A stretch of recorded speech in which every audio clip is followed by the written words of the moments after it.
Oke,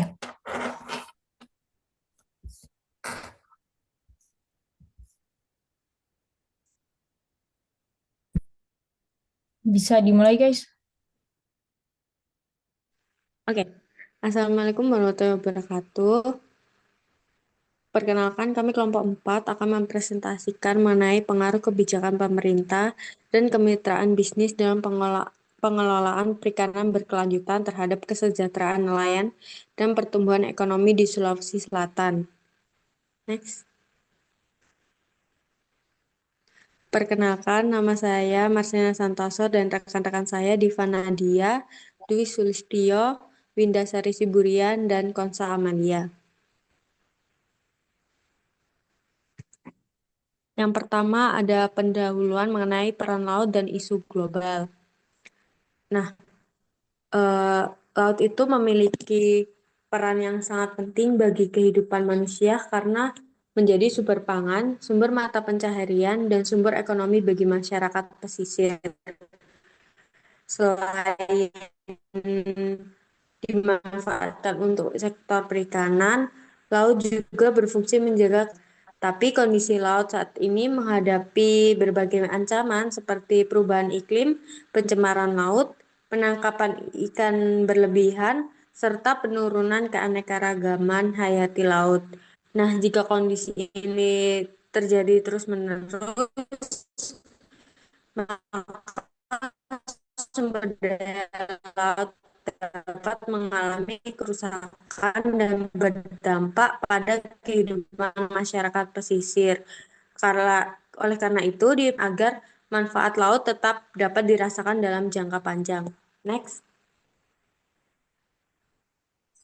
Baik, untuk selanjutnya itu ada kondisi perikanan Sulawesi Selatan. Sulawesi Selatan merupakan wilayah maritim yang memiliki potensi sumber daya perikanan yang besar dan juga beragam, baik dari penangkapan maupun dari budidaya. Sektor perikanan di wilayah ini masih dominasi oleh usaha skala kecil dengan keterbatasan teknologi, modal, dan juga akses pasar. Selain itu, sektor ini menghadapi berbagai tantangan seperti penangkapan ikan berlebih, perubahan iklim, serta penurunan kualitas lingkungan laut. Meskipun demikian, sektor perikanan memiliki peran strategis dalam perekonomian daerah dan menjadi sumber utama mata pencaharian bagi masyarakat pesisir. Selanjutnya itu terkait konsep pengelolaan berkelanjutan, yaitu pengelolaan perikanan berkelanjutan merupakan pendekatan multifaset yang melibatkan regulasi, keterlibatan masyarakat, serta kolaborasi antara sektor publik dan juga swasta untuk menyeimbangkan eksploitasi. Ada SDG 14 yang dicanangkan PBB, hal ini untuk mendorong langkah-langkah konkret perlindungan laut secara internasional, termasuk dalam mengatasi tantangan politik dan hukum dalam pengelolaan perikanan. Selanjutnya, ada masyarakat sipil dan inisiatif berbasis pasar turut berperan mendorong gerakan produk lautan berkelanjutan. Selanjutnya ada keberlanjutan sosial dicapai melalui pendekatan lintas sektoral dan kolaborasi erat antar lembaga terkait. Next.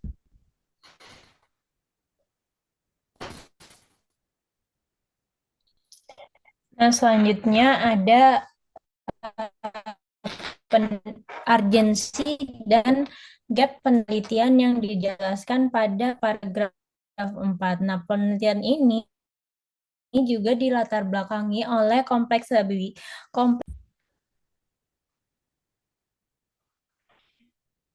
Selanjutnya ada distribusi wilayah dan juga jenis usaha.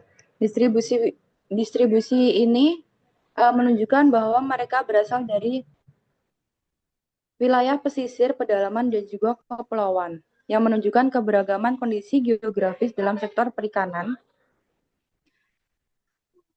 Lalu perbedaan wilayah juga mempengaruhi aktivitas penangkapan dan pengelolaan sumber daya perikanan.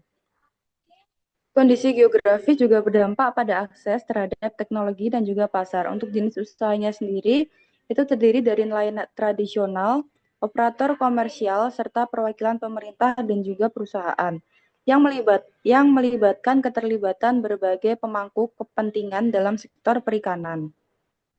Perbedaan jenis usaha ini juga mempengaruhi skala produksi dan juga metode penangkapannya, yang menggambarkan kompleksitas struktur industri perikanan dan di wilayah penelitian. Next.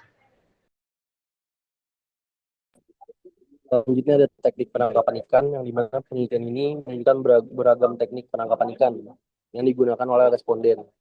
Itu jaringan insang menjadi teknik yang paling dominan dengan penggunaan 25%. Lalu selanjutnya pelat harimau dan pancing ulur masing-masing digunakan oleh 20%. Digunakan oleh responden sebesar 20%, menunjukkan bahwa teknik ini juga cukup umum digunakan. Lalu untuk selanjutnya ada rawai yang digunakan 15%, sementara penangkapan dengan perangkap dan teknik lainnya masing-masing menyumbang 10%. Untuk keberagaman teknik ini mencerminkan kompleksitas sektor perikanan Sulawesi Selatan, sekaligus menunjukkan bahwa setiap teknik membawa implikasi berbeda terhadap potensi dan tantangan keberlanjutan yang perlu diperhatikan dalam perumusan kebijakan. Next. Oke, maaf, terima kasih. Oke, selanjutnya ada jenis kemitraan. Yang pertama, terdapat beberapa bentuk kemitraan dalam sektor perikanan. Yang pertama itu ada public-private partnership sebesar 45% dan kolaborasi industri sebesar 30%, lembaga swadaya atau LSM ini 15%, serta yang lain-lainnya ada 10%. Nah, PPP menjadi bentuk kemitraan yang paling dominan, menunjukkan peran besar pemerintah dan sektor swasta dalam pengelolaan kemitraan. Kolaborasi industri berperan dalam rantai distribusi dan pemasaran. LSM sendiri fokusnya lebih kepada pemberdayaan masyarakat dan lingkungan. Analisisnya, kemitraan membantu efisiensi dan akses teknologi, namun perlu pengawasan agar tidak merugikan nelayan kecil. Next. Selanjutnya, makna dari statistik deskriptif ini bahwa Sulawesi Selatan itu kan kompleks, jadi beda daerah pasti beda nelayan, ya tentunya beda pemangku, bahkan beda cara penangkapan, sehingga kebijakan dari pemerintah itu harus diselaraskan dengan kebutuhan daerah, bukan parsial ataupun sejalan. Next. Selanjutnya ada hasil loading factor. Loading factor menunjukkan bahwa seluruh indikator memiliki nilai di atas 0,70 sehingga dinyatakan valid. Loading factor digunakan untuk melihat apakah indikator penelitian mampu mengukur variabel dengan baik. Nilai yang semakin tinggi menunjukkan hubungan indikator dengan variabel semakin kuat. Nah, pada penelitian ini, variabel kebijakan pemerintah, kemitraan bisnis dan pengelolaan berkelanjutan memiliki loading factor yang paling tinggi. Artinya, instrumen yang penelitiannya mampu digunakan sudah tepat dan mampu menggambarkan variabel penelitian ini secara akurat.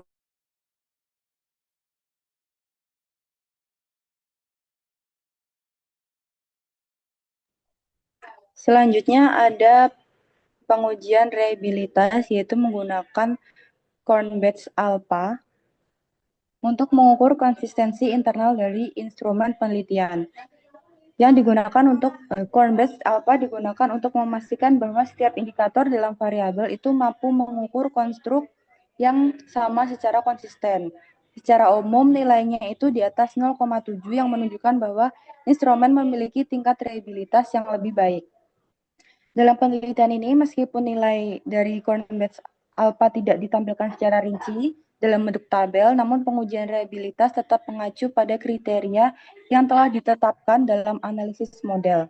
Yang dimana hal ini menunjukkan bahwa instrumen yang digunakan memiliki konsistensi yang memadai.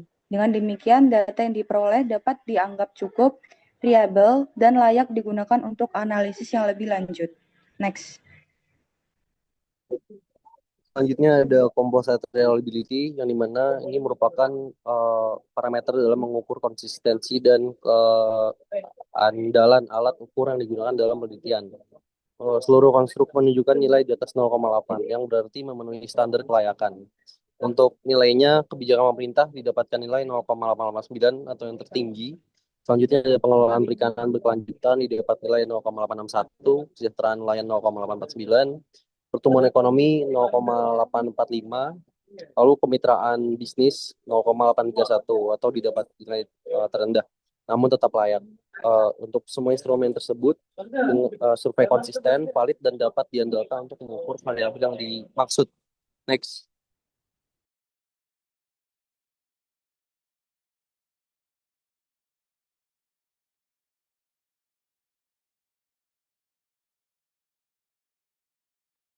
Diva Mik. Oke, maaf. Selanjutnya ada validitas konstruk atau AFE, yaitu Average Variance Extract atau AFE itu sendiri. Nah, hasil pengujian menunjukkan bahwa seluruh variabel memiliki nilai AV di atas 0,5 yang mengindikasikan bahwa konstruk ini digunakan dalam penelitian untuk memiliki validitas konvergen yang baik. Nah, nilai AFE memenuhi kriteria tersebut menunjukkan bahwa indikator yang digunakan mampu menjelaskan variabel laten secara representatif. Dengan demikian, model pengukuran yang digunakan dalam penelitian ini dapat dinyatakan layak untuk dilanjutkan ke tahap analisis yang struktural. Begitu. Next.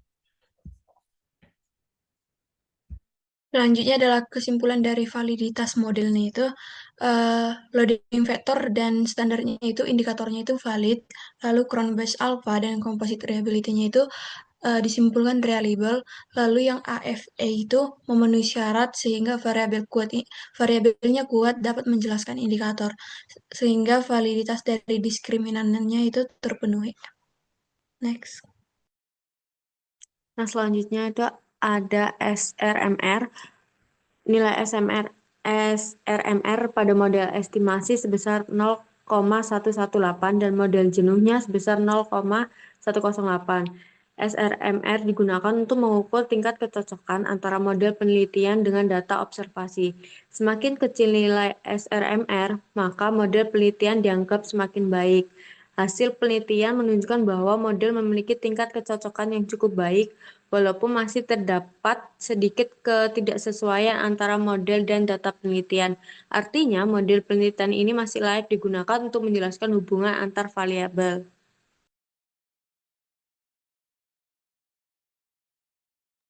Selanjutnya ada D_ULS atau Square Euclidean Distance dan D_G atau Geodesic Distance. Sebagai indikator kecocokan model, nilai dari Square Euclidean Distance pada model estimasi sebesar 1,676 dan D_G sebesar 0,632. Nilai tersebut lebih tinggi dibandingkan dengan model jenuh yang menunjukkan adanya perbedaan antara model dan data. Namun demikian, nilai ini masih menunjukkan bahwa model memiliki tingkat kecocokan yang memadai. Indikator ini digunakan untuk menilai sejauh mana model mampu merepresentasikan data yang diamati. Yang demikian, model penelitian masih dapat digunakan untuk analisis yang lebih lanjut. Next.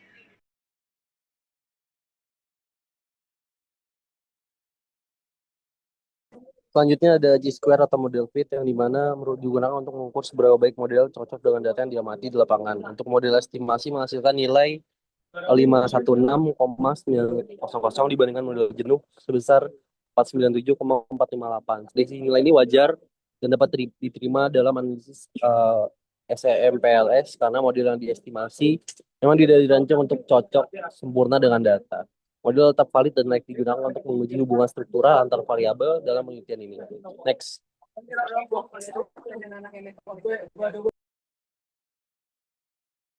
Selanjutnya ada kelayakan model NFI. Nah, nilai yang didapatkan sebesar 0,569. Penjelasannya NFI ini digunakan untuk mengukur kecocokan model dengan data. Nah, semakin mendekati 1, berarti model semakin baik. Analisisnya, nilai yang didapat menunjukkan model cukup layak, namun belum termasuk kategori kuat. Implikasinya, model ini masih bisa dikembangkan lagi. Mungkin ada variabel lain yang belum dimasukkan.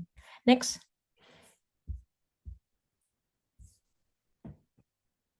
Selanjutnya adalah hasil interpretasi dari kelayakan model fit bahwa dari tabel SMR, DULS, dan DG-nya itu dia itu belum optimal karena dari hasil yang didapatkan dengan hasil acuan itu masih berbeda dan yang termasuk NVI chi-square-nya itu ada yang tinggi sehingga ada ketidaksesuaian, lalu yang NVI-nya itu rendah sehingga modelnya itu belum sempurna. Kesimpulan dari model fit ini modelnya ini memiliki kelayakan yang cukup, tapi masih dapat digunakan untuk analisis yang selanjutnya. Next.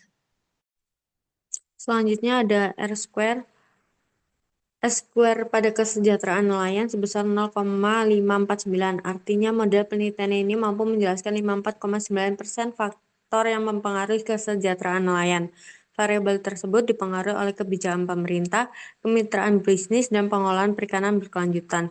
Sisanya sebesar 45,1% itu dipengaruhi oleh faktor lain di luar penelitian seperti kondisi cuaca, harga ikan, teknologi penangkapan. Nilai Q-square sebesar 0,540 juga menunjukkan bahwa model memiliki kemampuan prediksi yang lebih baik terhadap kesejahteraan nelayan. Selanjutnya, R-square pada pengolahan berkelanjutan. Pada bagian ini, nilai R-square untuk variabel pengolahan perikanan berkelanjutan sebesar 0,415.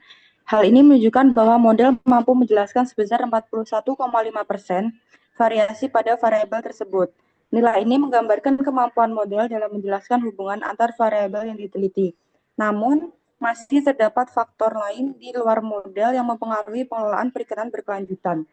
Nilai ini juga didukung oleh nilai Q2 yang menunjukkan relevansi prediktif model, yang dimana model memiliki kemampuan yang cukup dalam menjelaskan variabel tersebut. Next. Selanjutnya ada pertumbuhan ekonomi. Di R-square ini menunjukkan seberapa besar variabel dalam model mampu menjelaskan pertumbuhan ekonomi. Untuk nilai R kuadratnya yaitu 0,394, yang dimana model ini menjelaskan 39,4% varian pertumbuhan ekonomi. Untuk nilai Q kuadratnya dapat 0,385. Ditambah model memiliki relevansi prediktif yang baik. Artinya kebijakan pemerintah dan pengelolaan perikanan berkelanjutan secara bersama-sama berkontribusi nyata dalam memprediksi pertumbuhan ekonomi sektor perikanan di Sulawesi Selatan. Sisa 60,6%-nya dijelaskan oleh faktor lain di luar model yang membuka peluang penelitian lebih lanjut. Next.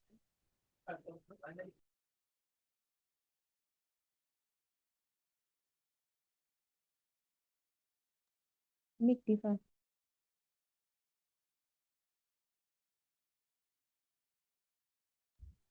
Selanjutnya ada interpretasi R-square. Nah, ini koefisien determinasi yang didapatkan kesejahteraan nelayannya sebesar 54,9%, pengelolaan berkelanjutannya 41,5%, pertumbuhan ekonominya 39,4%.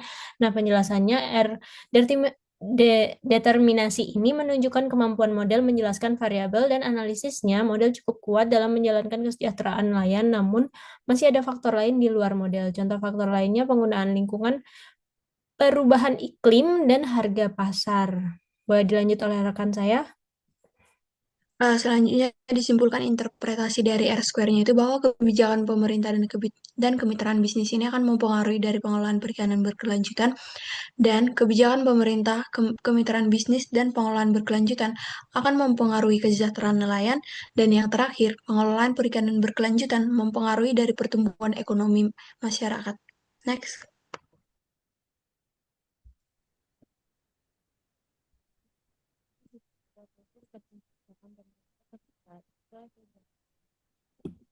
Uji hipotesis menunjukkan bahwa kebijakan pemerintah memiliki pengaruh positif dan signifikan terhadap kesejahteraan nelayan. Hal ini terlihat dari nilai koefisien jalur sebesar 0,274, nilai T statistik sebesar 4,935, dan p-value sebesar 0,0001. Nilai tersebut menunjukkan bahwa hubungan antara variabel terbukti signifikan secara statistik. Artinya, semakin baik kebijakan pemerintah yang diterapkan, maka semakin meningkat pula kesejahteraan nelayan. Kebijakan pemerintah seperti bantuan, regulasi, dan perlindungan terhadap nelayan yang sangat berpengaruh dalam meningkatkan kondisi sosial ekonomi masyarakat pesisir.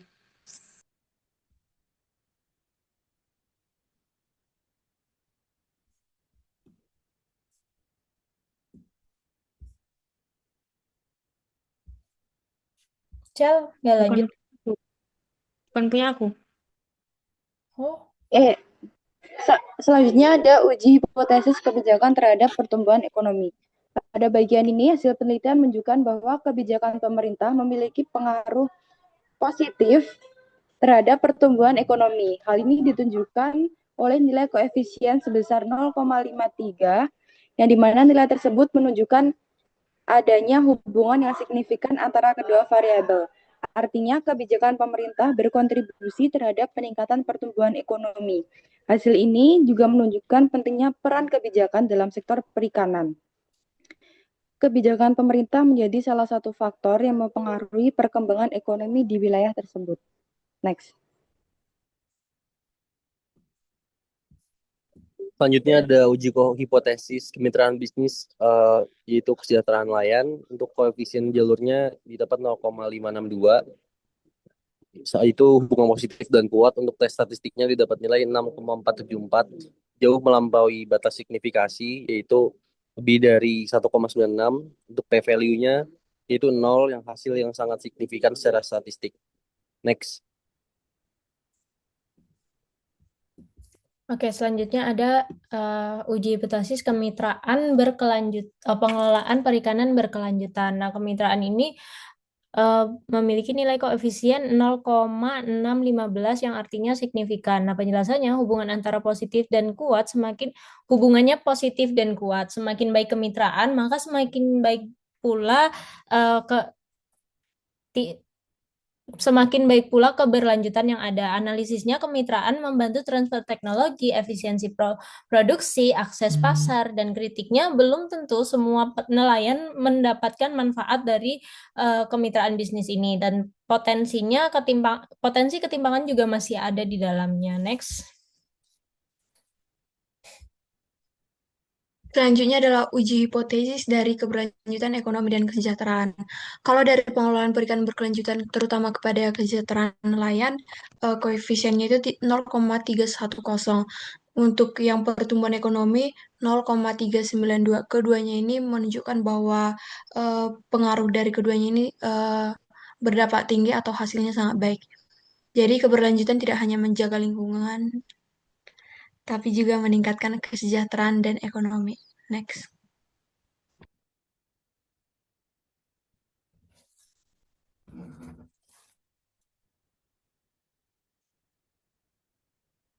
Kalau ke Oke. Nah, ini udah ngeri kok. Oke. Aku mulai dari aku. Oke, baik. Selanjutnya ada urgensi dan gap penelitian yang dijelaskan pada paragraf 4. Penelitian ini juga dilatar belakangi oleh kompleksitas pengelolaan sektor perikanan yang tidak hanya bergantung pada ketersediaan SDA-nya, tapi juga dipengaruhi oleh kebijakan pemerintah dan kolaborasi antar pemangku kepentingan. Pada lapang, sektor perikanan memiliki berbagai tantangan. Salah satunya tekanan sumber daya, kesejahteraan nelayan rendah, serta kontribusi ekonomi yang belum optimal. Nah, selain itu masih terdapat kesenjangan dalam dalam memahami sejauh mana kebijakan pemerintah dan kemitraan bisnis mampu memberikan dampak nyata terhadap kesejahteraan nelayan.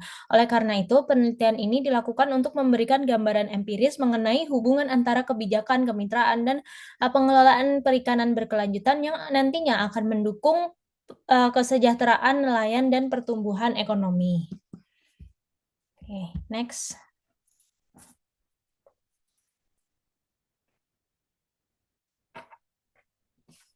Selanjutnya dirumuskan tujuan dari jurnal ini. Yang pertama adalah menganalisis ataupun merangkum bagaimana efektivitas dari kebijakan pemerintah dalam mendukung pengelolaan perikanan yang berkelanjutan. Yang kedua, mengkaji ataupun mempelajari bagaimana kemitraan bisnis tersebut dalam sektor perikanan terhadap keberlanjutan dan kesejahteraan nelayannya. Yang ketiga, mengukur atau mengetahui seberapa berdampak pengaruh dari kebijakan pemerintah dan kemitraan bisnis terhadap kesejahteraan nelayan. Dan yang terakhir, menganalisis atau menganalisis dampak pengelolaan perikanan berkelanjutan terhadap pertumbuhan ekonomi daerah. Next.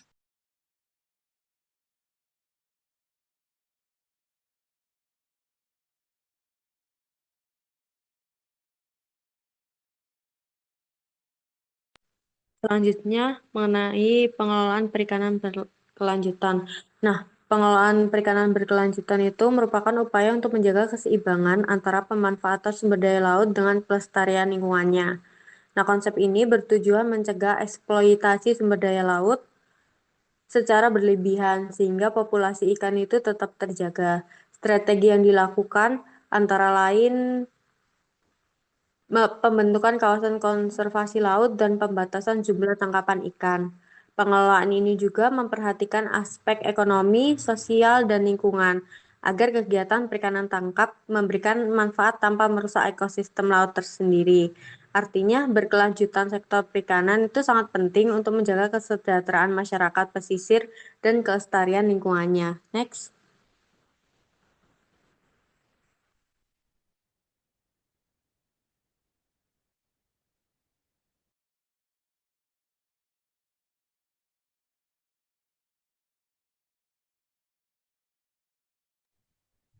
Baik, untuk selanjutnya itu ada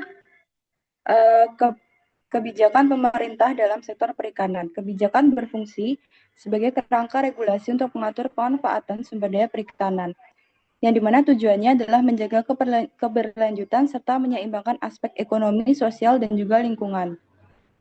Selain itu, pemerintah juga berperan dalam pengawasan dan pengendalian aktivitas perikanan, yang demikian kebijakan menjadi faktor penting dalam pengelolaan perikanan berkelanjutan. Next.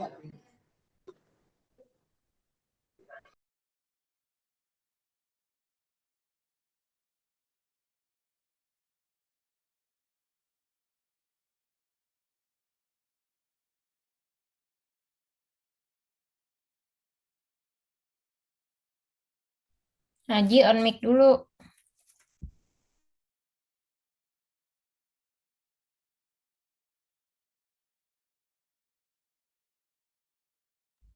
Haji. Oh iya, gue selanjutnya ada kemitraan bisnis di bidang perikanan, yaitu kemitraan publik swasta atau KPS yang diakui sebagai pendekatan berharga yang menyatukan perusahaan perikanan. Untuk manfaat utama KPS yaitu meningkatkan efisiensi sumber daya, mendorong praktik bisnis, menciptakan lingkungan yang kondusif, lalu mengkatalisasi pertumbuhan kewirausahaan.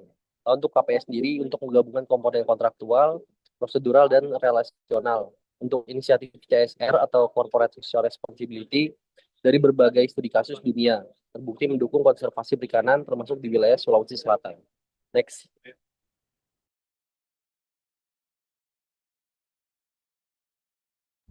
Nah, selanjutnya ada kesejahteraan nelayan. Kesejahteraan ini merupakan salah satu indikator penting dalam menilai keberhasilan.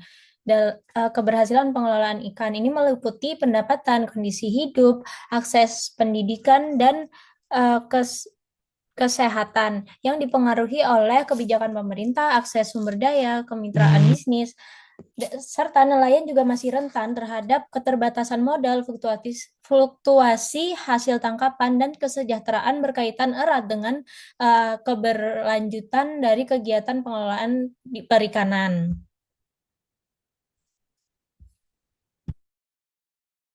Winda?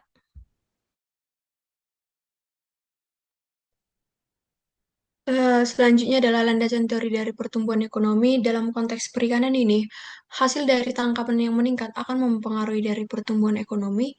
Pendapatan nelayan yang naik juga akan mempengaruhi pertumbuhan ekonomi daerah, terutama Sulawesi Selatan, sehingga ekonomi daerah ikut berkembang. Sehingga dari landasan teori ini dirangkumkan teori, ketika aturan dan kolaborasi bisnis baik, maka ekonomi nelayan juga akan baik, sehingga pertumbuhan ekonomi dari suatu daerah juga akan baik. Next.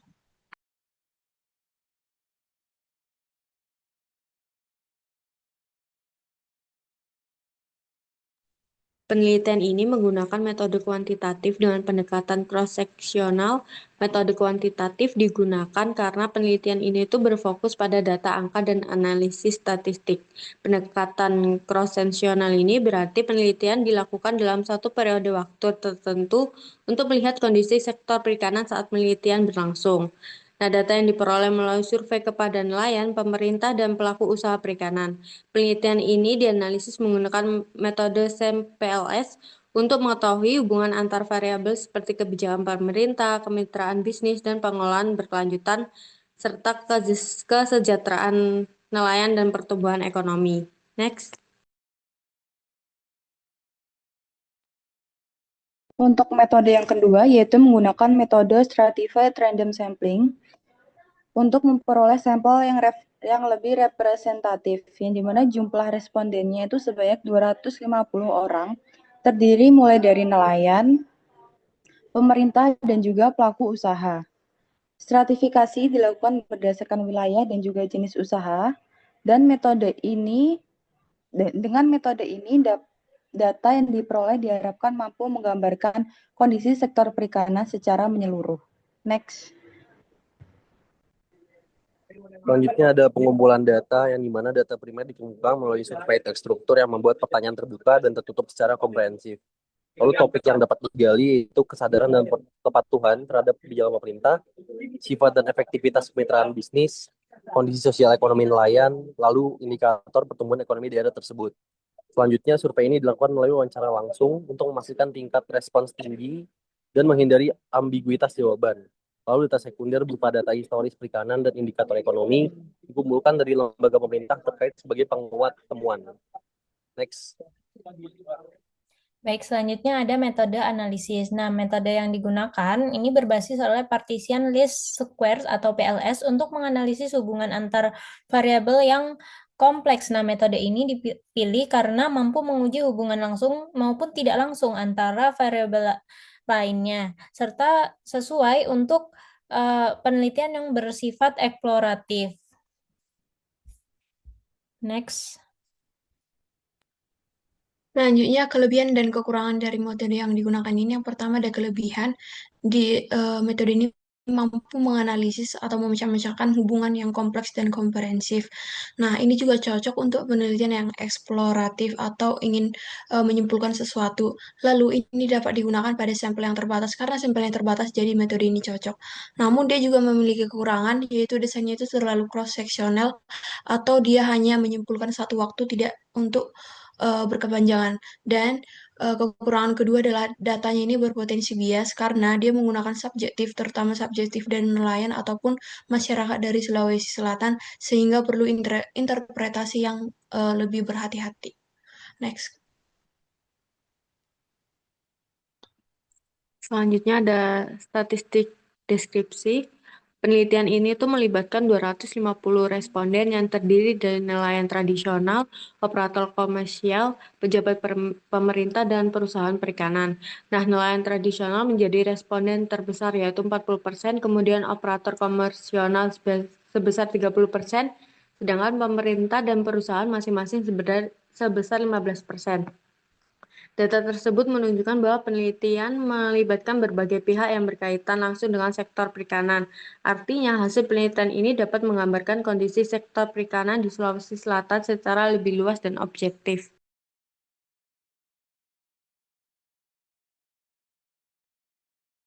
Lalu yang kedua, distribusi wilayah dan juga jenis usaha. Distribusi responden itu menunjukkan bahwa mereka berasal dari wilayah pesisir, pedalaman, dan juga kepulauan. Sabar. Nah, selanjutnya pembahasan mengenai peran kebijakan pemerintah. Kebijakan pemerintah memiliki peran penting dalam mendukung pengelolaan perikanan berkelanjutan. Pemerintah dapat membantu mengurangi praktik overfishing melalui regulasi dan pengawasan aktivitas perikanan. Selain itu, pemerintah juga memberikan bantuan perlindungan sosial dan pelatihan kepada nelayan untuk meningkatkan produktivitas mereka. Kebijakan yang tepat mampu menjaga keberlanjutan sumber daya laut sekaligus meningkatkan pendapatan dan kesejahteraan masyarakat pesisir. Artinya, keberhasilan sektor perikanan sangat dipengaruhi oleh keterlibatan aktif pemerintah.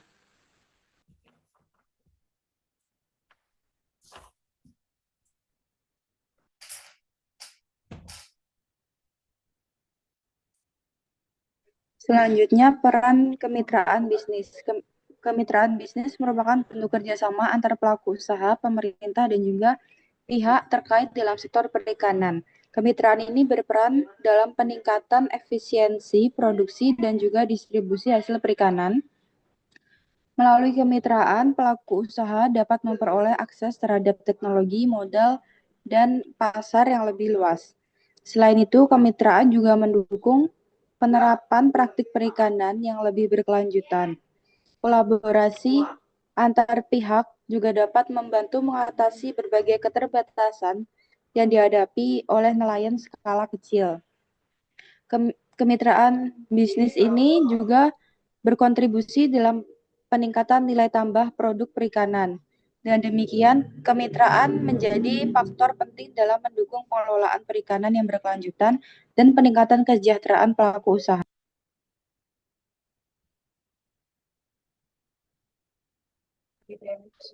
Selanjutnya ada hubungan keberlanjutan dan ekonomi, yang dimana perkembangan berkelanjutan terbukti memberikan dampak positif dan signifikan terhadap pertumbuhan ekonomi dengan koefisien jalur 0,392, statistik 5,661 dan p-value-nya 0,00.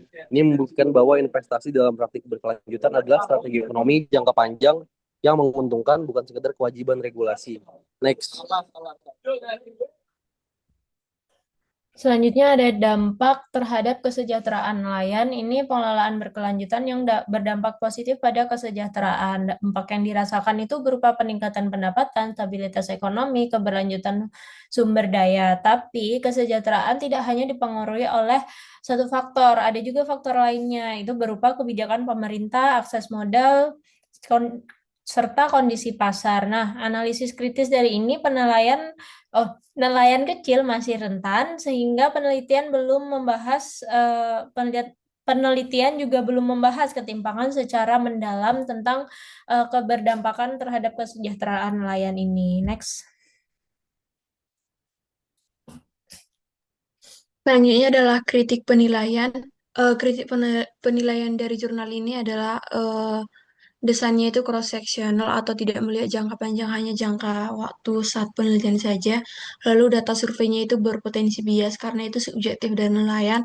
Lalu model fitnya itu belum optimal. Saran dari kita sebaiknya digunakan penelitian yang metodenya itu longitudinal, ditambahkan juga variabel lain, lalu kombinasi dengan metode kuantitatif dan kualitatif. Next.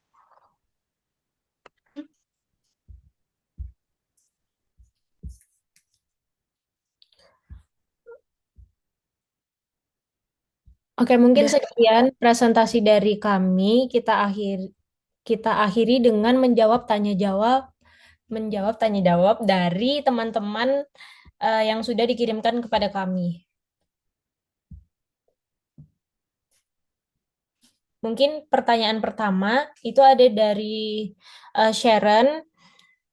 Pertanyaannya, penelitian menyatakan bahwa kemitraan bisnis meningkatkan kesejahteraan nelayan, tapi bagaimana jika kemitraan tersebut justru memperbesar ketergantungan nelayan kecil terhadap perusahaan besar? Nah, jawabannya berdasarkan penelitian, kemitraan bisnis memang memiliki pengaruh yang positif terhadap kesejahteraan nelayan. Namun, jurnal ini juga belum membahas secara mendalam mengenai dampak negatif dari kemitraan tersebut, sehingga memungkinkan munculnya ketergantungan nelayan kecil terhadap perusahaan besar. Gitu. Jadi, meskipun kemitraan dapat memberikan akses modal, teknologi, serta pasar, tetap juga diperlukan pengawasan pemerintah dan regulasi yang jelas agar hubungan kerjasama berjalan adil dan tidak menimbulkan ketimpangan. Mungkin cukup menjawab untuk Sharon, bisa dilanjutkan oleh rekan saya yang lain. Baik, untuk pertanyaan yang kedua itu ada dari Lantis, yang dimana pertanyaannya, di dalam PPT dijelaskan bahwa sektor perikanan Sulawesi Selatan itu masih didominasi oleh usaha kecil. Nah, menurut kalian, apakah kebijakan pemerintah saat ini sudah benar-benar berpihak pada nelayan kecil? Menurut kami, kebijakan pemerintah saat ini belum sepenuhnya berpihak pada nelayan kecil. Kenapa? Walaupun sudah ada bantuan seperti subsidi, pelatihan, dan juga alat tangkap, kenyataannya masih banyak nelayan kecil yang kesulitan dalam mengakses modal, teknologi, dan juga pemasaran hasil laut itu sendiri. Selain itu, mereka juga harus bersaing dengan perusahaan perikanan yang lebih besar yang memiliki fasilitas yang lebih lengkap. Karena itu, pemerintah perlu membuat kebijakan yang lebih merata dan benar-benar fokus meningkatkan kesejahteraan kepada nelayan yang kecil. Begitu. Terima kasih.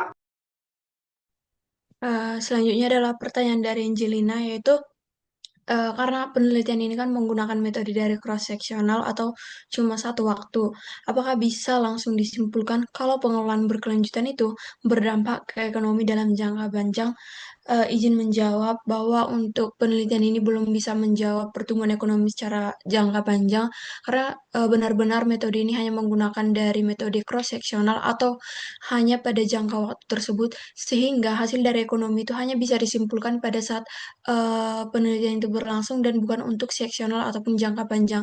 Untuk mendapatkan jangka panjang perlu diganti metode yang lebih efektif untuk jangka panjang dalam beberapa tahun kemudian. Mungkin sekian jawaban untuk Angelina. Selanjutnya ada pertanyaan dari Zora. Jika nilai model fit seperti SRMR sebesar 0,18 dan NFI hanya 0,5 menunjukkan bahwa model belum optimal. Berapa kuat hasil penelitian ini dapat dijadikan dasar dalam pengambilan kebijakan perikanan berkelanjutan di Sulawesi Selatan tersebut? Nah, izin menjawab, hasil penelitian masih dapat digunakan sebagai dasar awal pengambilan seperti yang dijelaskan tadi kebijakan karena model ini memiliki kategori moderate fit dan mampu menjelaskan hubungan antar variabel secara cukup baik. Tapi tingkat kecocokan model yang belum optimal menunjukkan bahwa masih terdapat faktor lain di luar model yang belum terakomodasi seperti perubahan iklim, teknologi penangkapan, akses pasar, dan kondisi sosial nelayan. Jadi kebijakan yang disusun berdasarkan penelitian ini sebaiknya tidak dijadikan satu-satunya acuan, tapi dipadukan dengan penelitian lanjutan dan data lapangan yang lebih komprehensif agar keputusan yang diambil itu lebih akurat dan tepat sasaran. Menurut saya itu yang bisa menjawab pertanyaan dari Shirley Cleudo.